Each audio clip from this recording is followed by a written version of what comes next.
அனைவருக்கும் காலை வணக்கம். அடிக்கடி என்னுடைய லீடர்ஷிப் ப்ரோக்ராம்ல சொல்லக்கூடிய ஒரு ஜோக், சீரியஸ் சுச்சுவேஷனோட நான் ஆரம்பிக்கலான்னு இருக்கு. ரொம்ப வருடமாக நன்றாக நடந்து கொண்டிருந்த ஒரு கம்பெனி, திடீர்னு சில ஆயிரக்கணக்கான பேர் ஒர்க் பண்றாங்க. திடீர்னு சில காரணத்தினால அந்த கம்பெனியை மூட வேண்டிய ஒரு நிலைமை. அந்த ஓனர்ஸ் எல்லாம் சேர்ந்து பேசுறாங்க, நம்மள்ட்ட ரொம்ப வருஷமா இவங்கெல்லாம் ஒர்க் பண்ணியிருக்காங்க, அதனால நம்ம மூடினோன்னா இவங்க வாழ்க்கையை பாதிக்க முடியாத அளவுக்கு ஏதாவது நம்ம செய்யணும். அப்புறம் ஒரு முடிவுக்குறாங்க, இவங்க வெளியில போய் வேலை தேடி செட்டில் ஆகணும்னா அட்லீஸ்ட் ஒரு 6 மாதம் 1 வருஷம் ஆகும். ஸோ நம்ம அட்லீஸ்ட் ஒரு வருடத்திற்கு இவங்களுக்கு மாதம் சம்பளத்தை கொடுக்கலாம் அப்படின்னு முடிவு பண்ணி வேலையெல்லாம் செய்யணும், சம்பளம் மட்டும் கொடுக்கணும். அதுக்கப்புறமாக இவங்க எல்லாரையும் கூப்பிட்டு இது மாதிரி உட்கார வச்சு ஒரு மீட்டிங். அப்போ ஓனர்ஸ் அனௌன்ஸ் பண்ணுறாங்க, இது மாதிரி சில காரணங்களால் கம்பெனியை மூட போகிறோம், ஆனால் நீங்கள் கவலைப்படாதீங்க, அடுத்த ஒரு வருடத்துக்கு உங்களுக்கு மாதம் சம்பளம் வந்துடும். இதுக்காக நீங்கள் பெருசாக ஒன்றும் பண்ண வேணாம், வாரம் கம்பெனிக்கு ஆஃபீஸில் ஒரு கையெழுத்து போட்டுட்டு போகணும், அவ்வளோதான், மாதம் சம்பளம் வந்துடும். ஏதாவது கேள்வி இருக்கா அப்படின்னா பின்னாடி தேர்ந்து கேட்டோம், வாரம் வரணுமான்னு. கிட்டத்தட்ட நம்ம மார்க்கத்தில் நம்மளுடைய பிராக்டிஸ் இதே மாதிரி தான். எனக்கு அடிக்கடி தோணக்கூடிய ஒரு விஷயம், இருப்பதற்குள் ஒரு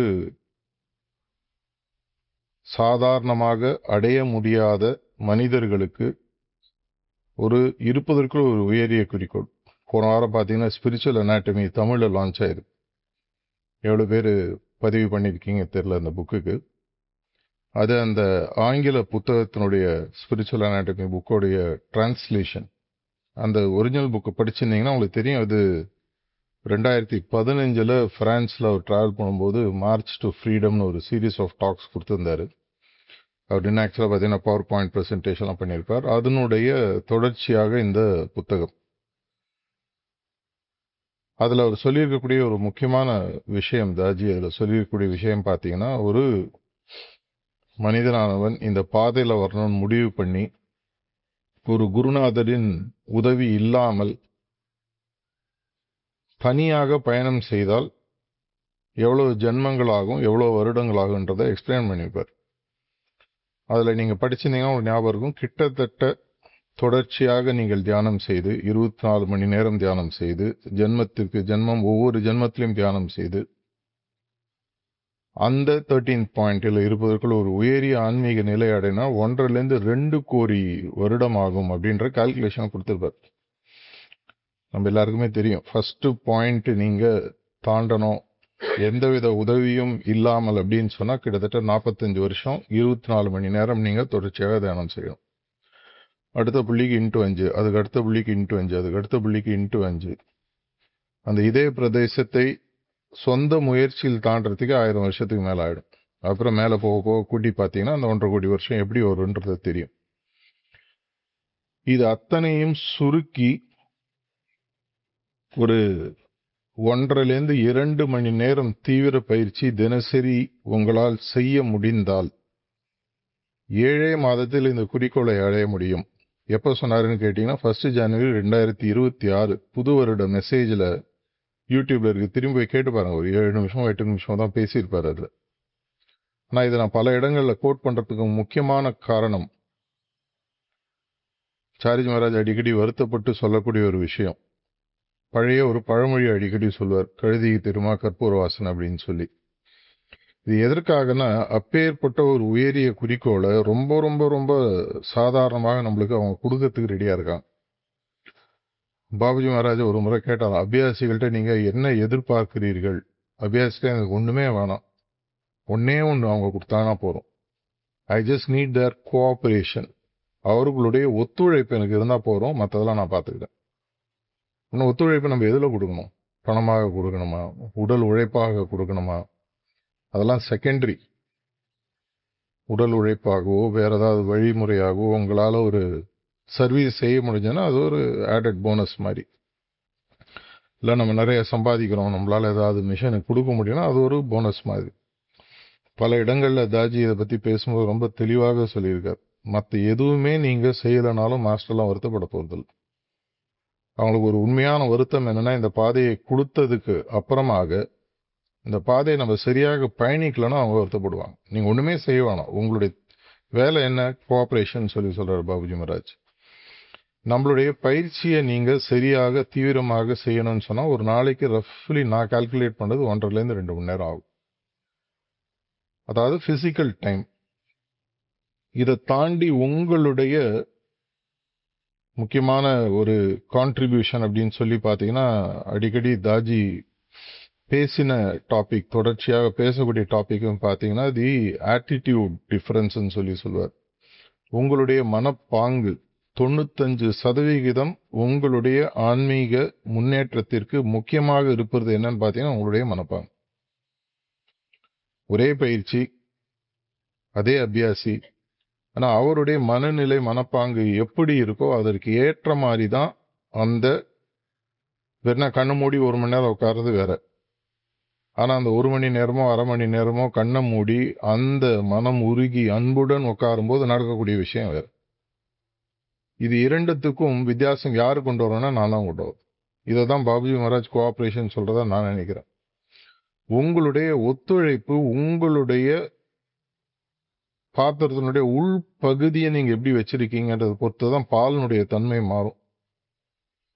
அழுக்கான பாத்திரம், சரியான பாத்திரம் இல்லாத பாலை விட்டீங்கன்னா பால் கெட்டு போயிடுது, நம்ம எல்லாருக்குமே தெரியும். அப்படி இருக்கும் பொழுது அந்த 1 ஜனவரி 2026 டாக்ல போய் நீங்க திரும்பி பார்த்தீங்கன்னா நான் புரிஞ்சின விஷயம் பல இடங்களில் நான் சீரியஸாகவே இப்போ எங்கே போனாலும் ஜோன் விசிட், சென்ட்ரல் விசிட்ஸில் சொல்றது சில அபியாசியில் கொஞ்சம் நெருடலாக இருக்கும். இருந்தாலும் நம்மளுடைய நன்மைக்காக சில நேரம் சொல்ல வேண்டிய ஒரு விஷயம்னு பார்த்தீங்கன்னா எனக்கு புரிந்தது. நான் இதை இன்னைக்கு நான் ஆக்சுவலாக அப்போ செஞ்சேன். அந்த 7 மாதத்தில் குறிக்கோளை அடைய முடியும்ன்ற ஒரு கமிட்மெண்ட்டை குருநாதர் கொடுக்குறார். ஒரே ஒரு கண்டிஷன் தான் போடுறாரு, அந்த 7 மாதம் ப்ராக்டிஸை ஒழுங்கா பண்ணு. நம்ம எல்லாருக்குமே இருக்கிறதுன்னு பார்த்தீங்கன்னா 24 மணி நேரம் தினசரி, யாருக்கும் எக்ஸ்ட்ராவும் கிடையாது கம்மியும் கிடையாது. அஃப்கோர்ஸ் ஒவ்வொரு நாளும் மீண்டும் மீண்டும் 24 மணி நேரம். இன்னொரு விஷயம் நம்ம எல்லாருக்குமே தெரியும், எப்போ நம்ம போக போறோன்ற நம்ம யாருக்கும் தெரியாது. அதுதான் அந்த யுதிஷ்டனுடைய யக்ஷ பிரச்சனை அப்படின்னு சொல்லி மகாபாரதத்தில் போய் பார்த்தீங்கன்னா நீங்க அந்த குளத்துக்கு போய் தண்ணி எடுக்க போகும்போது ஒவ்வொரு சகோதரர்களாக இருந்துட்டே வராங்க. கடைசியாக யுதிஷ்டர் போறாரு. அந்த யக்ஷன் சொல்றான், நான் சொல்ற கேள்விக்கெல்லாம் நீ பதில் சொன்னதுக்கு அப்புறம் தான் நீ தண்ணி எடுக்கலாம்னு சொல்லி. அப்போ ஃபைனலாக கேள்வி கேட்டுட்டே வர்றாரு. எல்லா கேள்விக்கும் பதில் சொல்லிட்டே வர்றாரு. அந்த சீரீஸ் ஆஃப் கொஸ்டின்ஸ் நெட்டில் தேடிங்கன்னா இருக்கும். ரொம்ப இன்ட்ரெஸ்டிங்கான, எப்படி நாடை பரிபாலிக்கணும், எப்படி மக்களை கவனிக்கணும், பல கேள்வி கேட்டு கடைசியான ஒரு கேள்வி யக்ஷன் கேட்குறான், உலகத்திலே விந்தையானது எது? அதுக்கு யுதிஷ்டர் சொல்லக்கூடிய ஒரு விஷயம், என்னை சுற்றி இருப்பவர்கள் அனைவரும் தொடர்ச்சியாக தினசரி இருந்து கொண்டிருந்தாலும் நான் நிலைத்து வாழ்வேன், மனுஷன் நினைக்கிற மாதிரி விந்தையான விஷயம் கிடையாது அப்படின்னு சொல்லுவான். அதுக்கப்புறம் கான்வர்சேஷன் வேற மாதிரி கண்டினியூ ஆகும். உனக்கு யாரை திரும்பி எடுத்துக்கணும் அது வேற விஷயம், அதுக்கப்புறம் வரும். இதில் நமக்கு புரிய வேண்டிய ஒரு முக்கியமான விஷயம், அட்லீஸ்ட் இந்த அறையில் இந்த ஹாலில் இருக்கக்கூடியவர்களுக்கு 3வது நியமம் நீங்க முழுமையாக உள்ள வாங்கினீங்கன்னா, மீண்டும் மீண்டும் நான் பல இடங்களில் சொல்லக்கூடியது, அபியாசிகளுக்கு அவங்களுடைய உண்மையான முன்னேற்றத்திற்கு இந்த 10 நியமங்களின் புரிதலும் அந்த 10 நியமங்களின் பயிற்சியும் மட்டுமே போகும். இதை நான் சொல்ல, பாபுஜி சொல்லியிருக்காரு, சார்ஜி மகாராஜ் சொல்லியிருக்காரு, தாஜி சொல்லியிருக்காரு, மற்ற எல்லாமே அடிஷ்னல் விஷயங்கள்.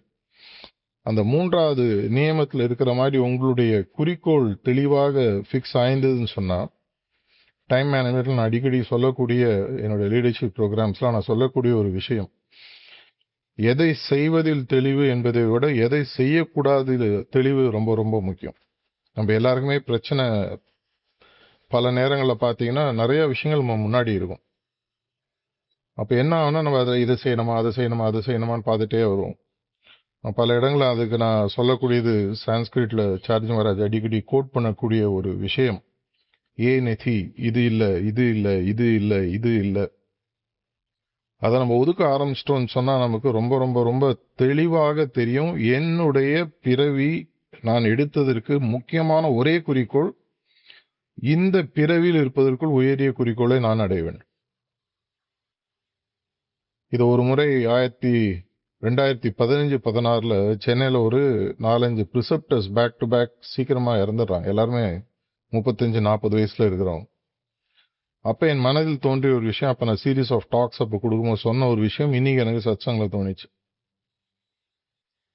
நேச்சர் ஆஃப் த சோல் அப்படின்னு சொல்லி பார்த்தீங்கன்னா, எப்போ அது ஹார்ட் ரீஜனை தாண்டுதோ அதுக்கு தெரியும் மீண்டும் பிறவி எடுக்க வேண்டாம் அப்படின்னு சொல்லி. அப்ப என்ன ஆகும்னா அது இம்மீடியட்டா எஸ்கேப் ஆகிறதுக்கு முயற்சி செய்யுமா. இது என்னுடைய புரிதல். ஒரு முறை தாஜிட்ட சொன்னேன், சிரிச்சுட்டு கேட்டார், பதில் அவர் சொல்லலை. அப்ப என்ன ஆகும், அந்த இறந்த ரிசப்டர்ஸ் 4 பேர் பார்த்தீங்கன்னா அந்த 35-40-45 வயசுல இருக்கிறவங்க எல்லாருமே மோரர்லெஸ் ஒரு ஹார்ட் ரீஜனை தாண்டின மாதிரி எனக்கு தெரியும்னா அவங்களுக்குலாம் நான் செட்டிங் கொடுத்தது. ஸோ அந்த சோல் அவங்களை எங்கேயோ சொல்லுது ஓடிடு. ஒருவேளை நீ ஸ்லிப் ஆகுது, ஏன்னா இதுக்கு முன்னாடி படிக்கும்போது பார்த்தீங்கன்னா ஸ்லிப் ஆகி திரும்பி வரதுக்கு வாய்ப்புகள் இருக்கு. இது தாஜி பல இடங்களில் சொல்லியிருக்காரு. இதற்கான காரணங்கள் நான் ப்ரிசெப்டர் கான்ஃபரன்ஸில் ப்ரிசெப்டர்ஸ்ட்டை நான் ரீசெண்டாக எக்ஸ்பிளைன் கூட பண்ணிடுவேன். அப்போ என்ன ஆகுது, இந்த சோல் ஓடிடு, உடலை விட்டு போயிடுது. அப்போ என்ன ஆகுன்றது சார்ஜி மகாராஜ் பியூட்டிஃபுல்லாக எக்ஸ்பிளைன் பண்ணியிருக்காரு. உடலை விட்டு சோல் போயிடுதுன்னு சொன்னால் அதுக்கு அப்புறமாக அந்த ப்ராசஸ்ன்றது ப்ரீஃபிக்ஸ்ட். இந்த உடலில் நீங்கள் இருக்கும்போது உங்களுடைய ஆன்மாவின் முன்னேற்றமானது பைபாஸ் ரைடர் மாதிரி ரொம்ப ரொம்ப ரொம்ப வேகமாக உங்களால் போக முடியும். ஆனால் அந்த உடலை விட்டு எப்போ ஆன்மா வெளியில் போயிடுதோ அதுக்கப்புறம் பார்த்தீங்கன்னா அந்த ப்ராசஸில் போய் உட்காந்துரும். அது பாட்டுக்கு அந்த ஸ்பீடில் தான் போக முடியும். உதாரணத்தை நீங்கள் 7வது புள்ளியில் போகும்போது நீங்கள் உடலை விட்டு போயிட்டீங்கன்னு சொன்னால் 7வதுலேருந்து 13வது உங்களால் ஒரே நாளில் இங்கே இருக்கும்போது போக முடியும். அந்த பாசிபிலிட்டி நம்ம சிஸ்டமில் இருக்குது. ஆனால் நீங்கள் வெளியில் உங்கள் உடல் விட்டு போயிடுதுன்னு சொன்னால் ரீபர்த்தும் கிடையாது. ஏன்னா நீங்கள் லிபரேட் ஆகிட்டீங்க. அந்த 7லேருந்து 13 போனோன்னா ஸ்பிரிச்சுவல் அனாட்டமியில் போயிட்டு 7லேருந்து 13 எவ்வளோ வருஷம் ஆகுன்றதை கால்குலேட் பண்ணி பாருங்கள். அவ்வளோ வருஷம் அந்த சோல் ப்ரோக்ரஸ் ஆகும். அப்படின்னா உண்மையான புத்திசாலித்தனம் என்ன? இங்கே இருக்கும் பொழுது அந்த குறிக்கோளை அடையக்கூடிய விட முக்கியமான புத்திசாலித்தனம் இந்த மனுஷனுக்கு வேணுமா? இந்த புரிதல் ஒரு அபியாசிக்கு வந்துடுதுன்னு சொன்னீங்கன்னா ஆட்டோமேட்டிக்காக உங்களுக்கு யாருமே சொல்லணும், உங்களுக்கு பிராக்டிஸ் மேல ஆட்டோமேட்டிக்கா ஒரு இன்டென்சிட்டி இன்க்ரீஸ் ஆகும். சார்ஜி மகாராஜ் கொடுத்த கடைசி டாக் ரஷ்யன்ஸுக்கு ஒரு 4 நிமிஷ ஆடியோ கிளிப்பு ஒன்று கொடுத்தார். ஒரு கடைசி மாதம் நவம்பர் மாசத்துலேயே என்னமோ 2014. அதில் அவர் சொன்ன ஒரு முக்கியமான விஷயம் நான் அடிக்கடி பல இடங்களில் சொல்லுது, காலத்தின் அவசியம், காலத்தின் அவசரம். நேரத்தை சரியாக என்னுடைய குறிக்கோளை நோக்கி பயன்படுத்துவதை விட ஒரு முக்கியமான விஷயம் ஒரு மனுஷனுக்கு கிடையாது. உங்களுக்கு பணம் சம்பாதிக்கணும்னா அதே நேரம் தான், நிறைய படிக்கணும்னா அதே நேரம் தான், உறவுகளை பில்ட் பண்ணணும்னா அதே நேரம் தான், மாஸ்டரோட நான் பணியை செய்யணுமா அதே நேரம் தான். அந்த நேரம் எப்பொழுது உங்களுடைய குறிக்கோள் தெளிவாக இருக்கிறதோ அது சரியாக பயன்படுத்த உங்களால் முடியும். இல்லைன்னா செக்கு மாடு ஊர் போய் சேராதுன்ற மாதிரி நம்ம எல்லாருமே 24 மணி நேரம் யூஸ் பண்றோம். திரும்பி திரும்பி திரும்பி திரும்பி அரைச்சமாக வரைக்கிறதுன்ற மாதிரி அதே இடத்துலயே சுத்திட்டே இருக்கோமோ அப்படின்ற ஒரு ஐயப்பாடு எனக்கு உண்டு. அப்படின்னா எனக்கு முதல்ல என்ன தெரியணும்? இதை தான் நான் பல இடங்களில் நெருடலான விஷயம் சொன்னது.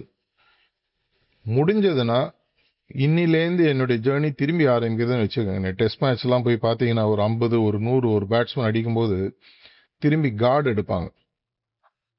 திரும்பி போயிட்டு மிடில் ஸ்டம்ப் கார்டு கொடு, லெக் ஸ்டம்ப் கார்டு கொடு. எதுக்குன்னா நான் அடிச்சுட்டேன்ற இருமாப்பு இருக்கக்கூடாது. நான் முதலேருந்து அந்த இன்னிங்ஸை விளையாடணும். முதல் பால் எப்படி விளையாடணும் அது மாதிரி விளையாடணும்னு சொல்லிட்டு பேட்ஸ்மேன் திரும்பி கார்டு எடுப்பாங்கன்னு சொல்லுவாங்க. அதே மாதிரி நம்மளால இதுவரைக்கும் எனக்கு கொடுத்த என்ன முன்னேற்றமாக இருந்தாலும் அது போனஸாக ஒதுக்கி வச்சுட்டு இன்னிலேருந்து என்னோட பயிற்சியை திரும்பி ஆரம்பிக்க போகிறேன். இதற்கு முக்கியமான காரணம் 1 ஜனவரி 2005 மணப்பாக்கத்தில் புது வருட உரை ஆற்றும் போது சார்ஜி மகாராஜ் சொன்ன ஒரு விஷயம். நீங்க எல்லாரும் திரும்பி பாருங்க. இப்ப இல்ல, அவர் சொன்னது. எவ்வளவு தூரம் நீங்க வந்துட்டீங்கன்னா இன்னைக்கு நீங்க உங்க பழைய பாதைக்கு திரும்பி போனீங்கன்னா அங்க யாரும் ஒன்றும் ஒத்துக்க மாட்டோம்.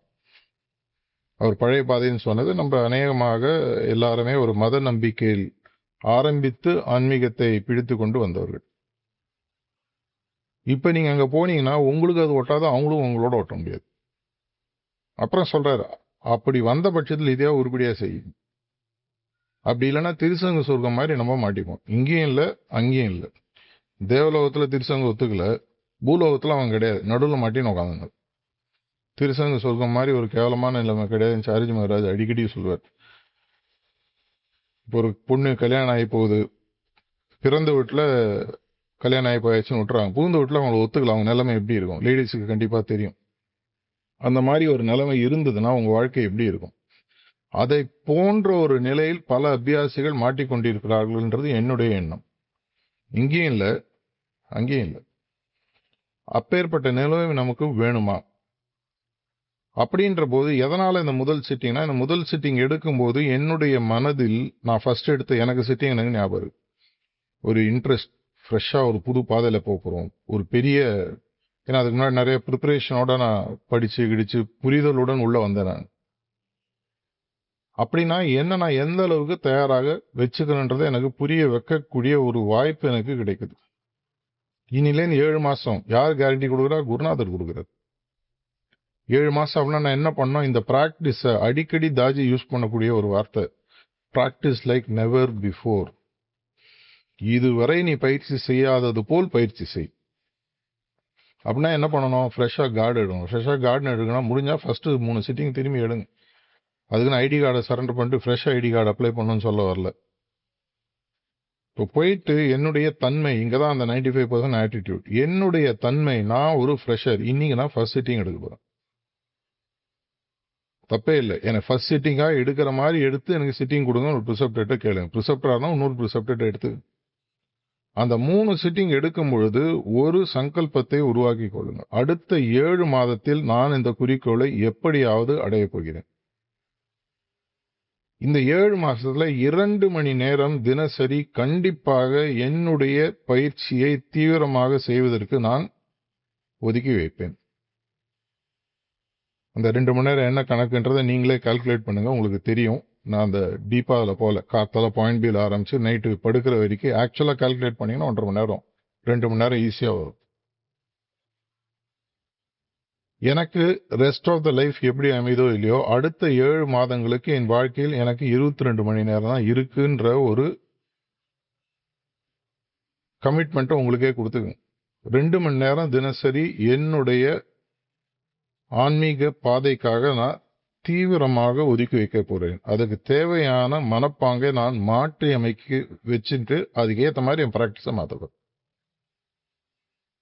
இப்படி செய்யும் பொழுது உங்களுக்கு ஆட்டோமேட்டிக்கா அந்த டிஃபரன்ஸ் தெரிய ஆரம்பிக்கும். பல இடங்கள்ல நான் அதை பேசி, பல பேர் எனக்கு மெசேஜஸ் வாட்ஸ்அப்லையோ இமெயிலையோ அனுப்புறது, இல்லை நேராக பார்க்கும்போது சொல்றது, ஒரு புது வித்தியாசத்தை நாங்கள் உணர ஆரம்பித்திருக்கிறோம் எங்களுடைய ஆன்மீக பாதை. நான் பல இடங்களில் சொல்றேன், அடுத்த 7 மாசத்துக்கு மிஷனு மற்ற எல்லாத்தையும் விட்டுடுங்க. மிஷன் ஐ மீன் வாலண்டியர் ஒர்க் எல்லாத்தையும் விட்டுடுங்க. செஞ்சா போனஸ், உமாசங்கர் கொஞ்சம் ஹார்ட் அட்டாக் கூட வரலாம். ஆனால் இந்த 7 மாதம் நீங்கள் பயிற்சியை சரியாக செஞ்சு அந்த பக்கம் வந்துட்டீங்கன்னு சொன்னால், அதுக்கப்புறம் உங்கள் ரெஸ்ட் ஆஃப் த லைஃப் எப்படி இருக்குன்னு யோசிச்சுப்பாரு. உங்களோட வயது 20, 30, 40, 50, 60 ஏதோ ஒன்று. நெக்ஸ்ட் 7 months 2 hours டெய்லி ஒதுக்கி வச்சு எப்படி இருக்குன்றதை கால்குலேட் பண்ணி பாருங்க. பெரிய கஷ்டம் இல்லை. நம்ம எல்லாருக்குமே எக்கச்சக்கமான டைம் இருக்குது. டைம் இல்லைன்னு சொல்கிற மாதிரி ஒரு பெரிய பொய் இந்த உலகத்தில் நம்ம யாரும் பார்க்கவே முடியாது.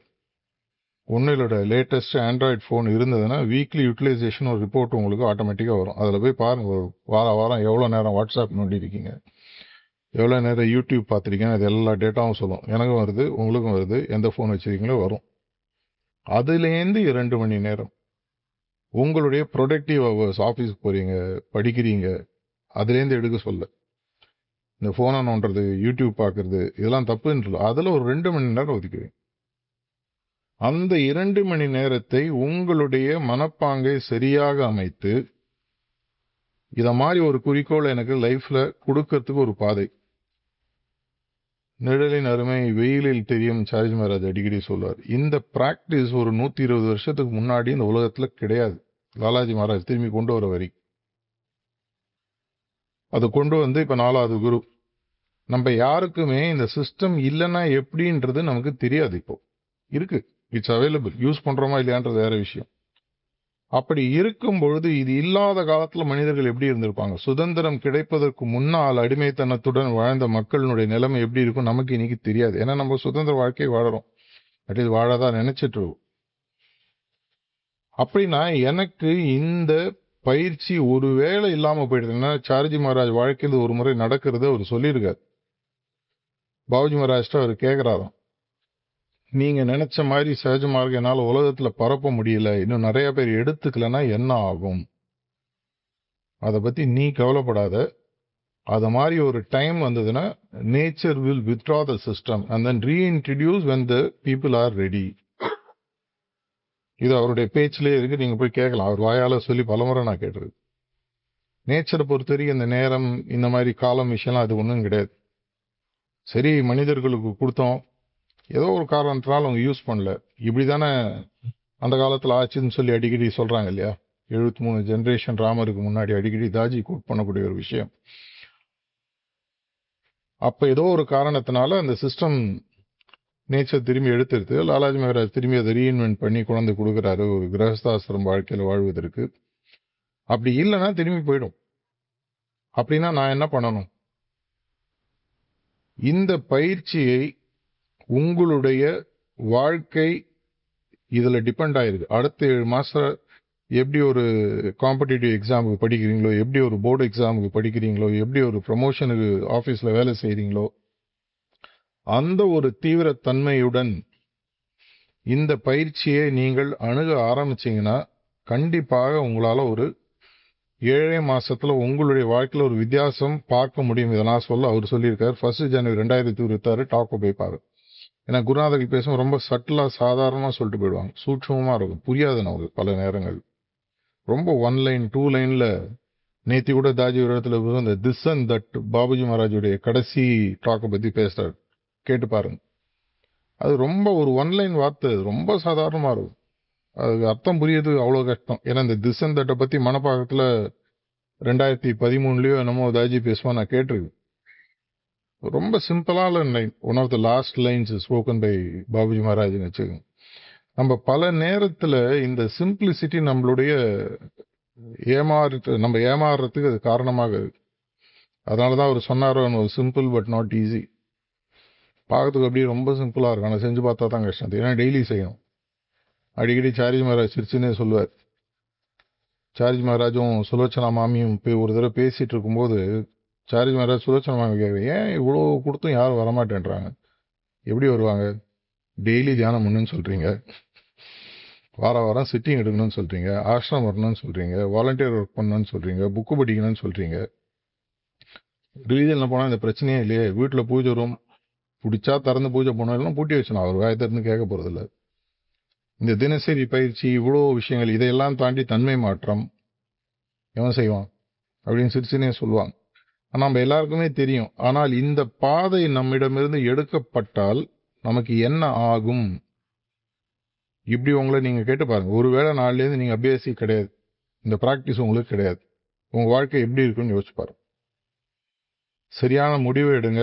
இதை போன்ற ஒரு சுலபமான சுலபமான வேண்டே சொல்றேன். ஏன்னா அந்த சுலபமானதுன்றது செஞ்சு பார்த்துட்டேன்னு அப்புறம் ரொம்ப ஈஸியா.